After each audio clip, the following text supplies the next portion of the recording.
మనం మాట్లాడాలి. ఎందుకు మాట్లాడాలి అంటే, స్వేచ్ఛ వెళ్ళిపోయిన రోజు చాలామంది నాకు కాల్ చేసి ఏమైంది అని చాలా కన్సర్న్గా మాట్లాడిన వాళ్ళు కొందరు వాయిస్ నెక్స్ట్ డేకి పూర్తిగా మారిపోయింది. నాకు ఆ క్షణం అనిపించింది ఏంటంటే, మనుషులు వెళ్ళిపోవటం కూడా ఈ సమాజంలో ఒక గీత ఉంటుంది కదా, ఇలా పుట్టాలి, ఇలా పెరగాలి, ఇలా పెళ్లి చేసుకోవాలి, ఇలా ఉద్యోగం చేయాలి, పిల్లల్ని కనాలి, ఏదో పద్ధతిగా వెళ్ళిపోవాలి. ఒక విషాదాన్ని కూడా అది కూడా ఒక పద్ధతిగా ఉండాలి అని కోరుకుంటూ, ఒక గుంపు మనస్తత్వంతో, ఇంటి కాలింగ్ బెల్ సౌండ్ ఎట్లా ఉంటుందో కూడా తెలియని ప్రతి వాళ్ళు 40 ఏళ్ల స్వేచ్ఛ జీవితంలోకి తొంగి చూసి మాట్లాడిన మాటలు అత్యంత భయంకరమైనవి. ఆ విషయాన్ని అల్లం నారాయణ గారు చాలా స్పష్టంగా చెప్పారు. అయితే ఈ గుంపు మనస్తత్వం అనేది కొత్తగా ఈరోజు వచ్చింది కాదు. అది ప్రతి మనిషిలోని, ప్రతి సమాజంలోని, ప్రతి సమూహాల్లోని ఒక గుంపు మనస్తత్వం ఉన్నప్పుడు ఒక గుంపు ఇంకో గుంపుని తరుముతూ ఉంటూ ఉంటుంది. సోషల్ మీడియా వచ్చాక ఆ గుంపులు మరీ ఎక్కువైపోయినాయి. ప్రతి వాళ్ళకి అభిప్రాయాలు ఉంటాయి. ప్రతి వాళ్ళ జీవితం పట్ల, వాళ్ళ జీవితాలు ఏంటో వాళ్ళు ఎప్పుడు లోపలికి తొంగి చూసుకోరు. చాలామంది స్వేచ్ఛ ఎవరితోటి ఎందుకు పంచుకోలేదు, పంచుకుందా లేదా, మనం ఎందుకు వదిలేసాము, ఇవి మాట్లాడుకుంటూ ఉన్నారు చాలా కన్సర్న్గా. ఎవరికి తెలుసు స్వేచ్ఛ ఎవరితోన్నా, లేదా స్వేచ్ఛ లాంటి అమ్మాయిలు నాతో సహా ఎవరైనా సరే ఎందుకు పంచుకోవాలి అనుకుంటారు, ఎందుకు పంచుకోరు? చిన్న అంటే ఒక చిన్న వాళ్ళు అనుకున్నట్టుగా ఒక చిన్న ఆలోచనో పనో మరొకటో లేకపోతే ఎంత అసహనానికి గురయ్యి ఎన్ని రకాల మాటలు మాట్లాడతారు నెగిటివ్గా, మన జీవితాల్లో మనకు తెలీదా? తర్వాత స్వేచ్ఛ తన 40 ఏళ్ల జీవితంలో ఎన్ని పనులు చేసింది. అమ్మాయి చదువుకుంది, ఒక జర్నలిస్ట్గా ట్రైనింగ్ అయింది, ఒక ఛానల్లో బై అపాయింట్మెంట్ వచ్చి కూర్చొని న్యూస్ చూసే వీక్షకుల్ని సంపాదించుకున్న జర్నలిస్టు స్వేచ్ఛ. స్వేచ్ఛని మనం గమనిస్తే,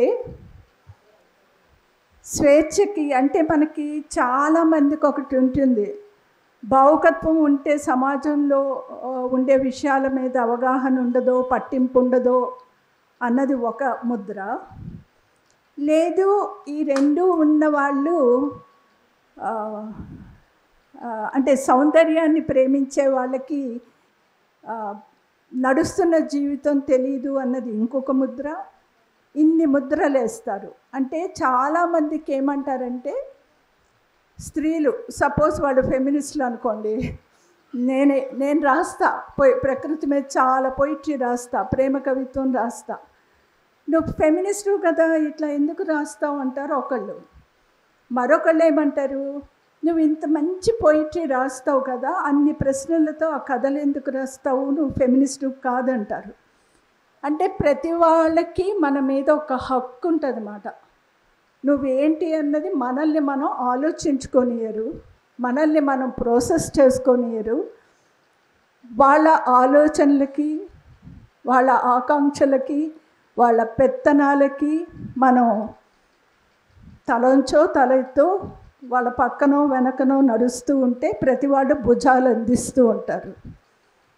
సమానత్వం, చక్కటి స్నేహం ఉండాలి, ఇలాగా మనుషులతో ఉండాలి, ఆ ప్రజాస్వామ్యం మన స్నేహాల్లో ఉండాలి అనే మనుషులు కూడా చాలా కొద్దిమందే ఉంటారు.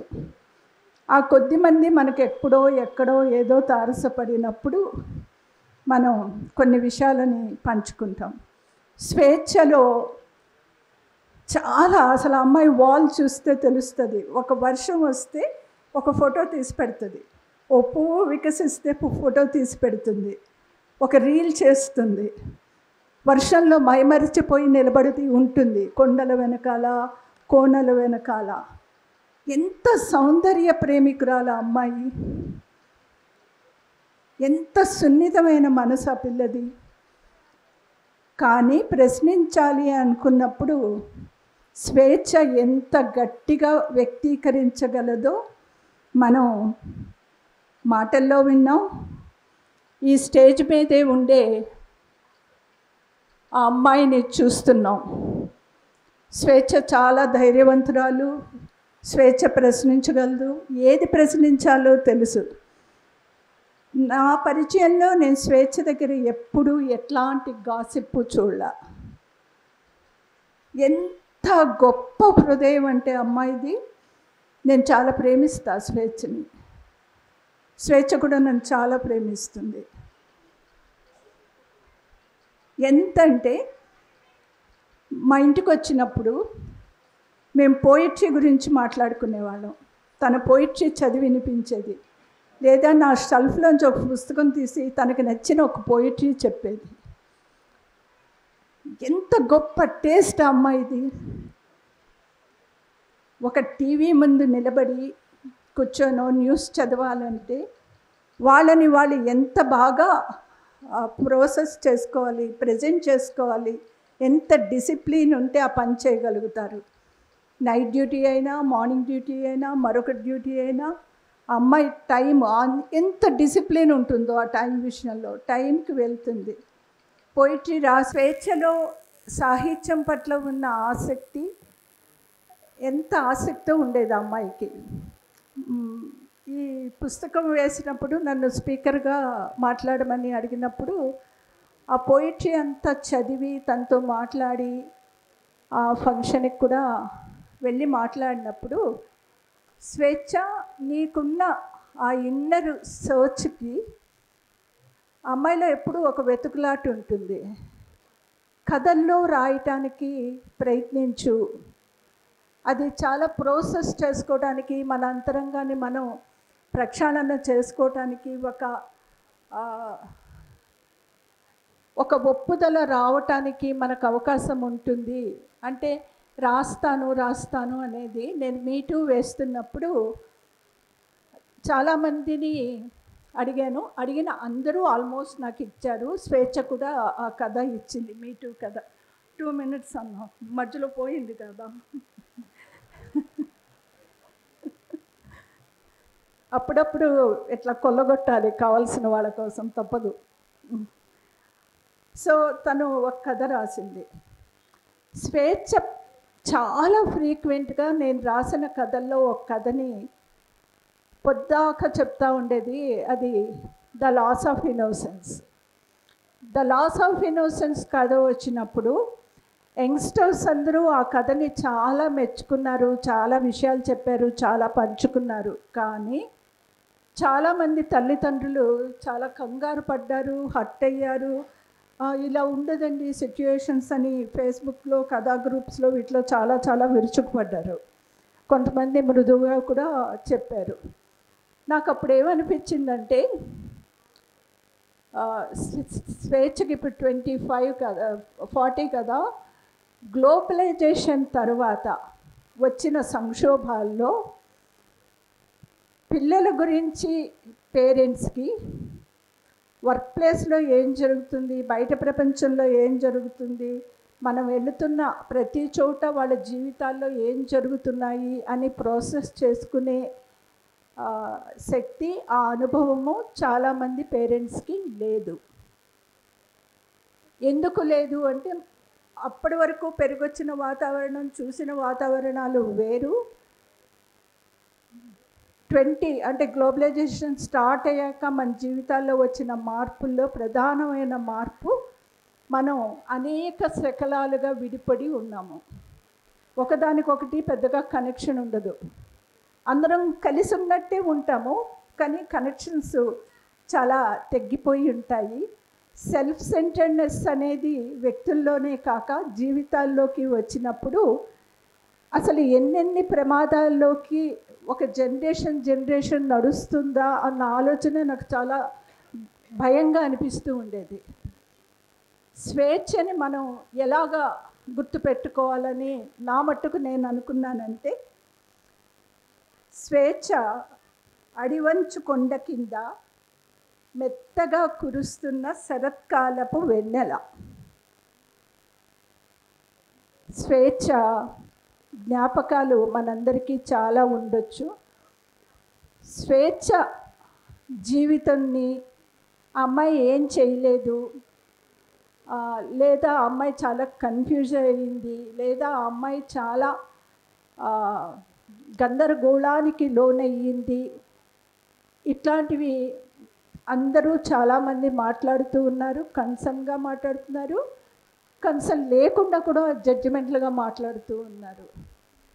కానీ తన 40 ఏళ్ల జీవితంలో ఆమె చేసిన వర్క్, ఆమె రాసిన కవిత్వము, ఆమె తీసిన ఫొటోసు, ఇందాక మాస్టర్ చెప్పినట్టు అమ్మాయికి బొమ్మలు వేసే అలవాటు ఉంది, ఆ బొమ్మలు, అలానే తను 40 ఏళ్లలో పోగు చేసుకున్న అత్యంత అపురూపమైన స్నేహితులు. ఎవరు మాట్లాడినా మాతో ఇంత బాగా మాట్లాడేదండి అనేవారు, మాతో ఎంత పంచుకుందండి అనేవారు.